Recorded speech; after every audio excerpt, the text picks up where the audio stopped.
हम अपना क्लास में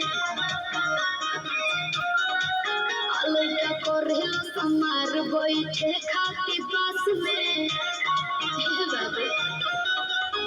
बानी सबसे झकास हम अपना क्लास में लड़का करेला समार बैठे खाती पास में सभे करेला लड़ाई हम केने केने जाई केहू कहे अमर पाली केहू लुलिया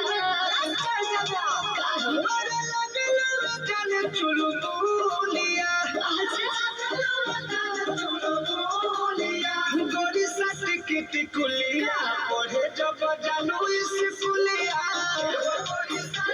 टिकुलिया पढ़े जब जानू स्कूलिया टिकुलिया। अरे चुप रहो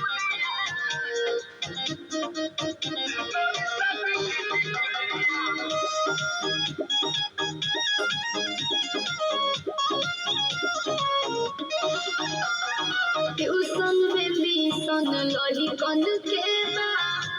हमारा बतावे के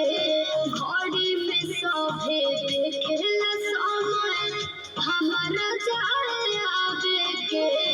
ये हमारे सब बुझाते है बाबू तो का पूछता ए धन ओठ पर लगा के बैठल लिया चले लू हिरनी वाला चलिया ऐसे न बता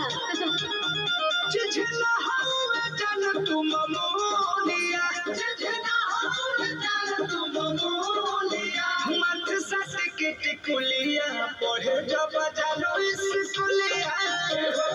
सट के टिकुलिया पढ़े जब जानो स्कूलिया सट के टिकुलिया।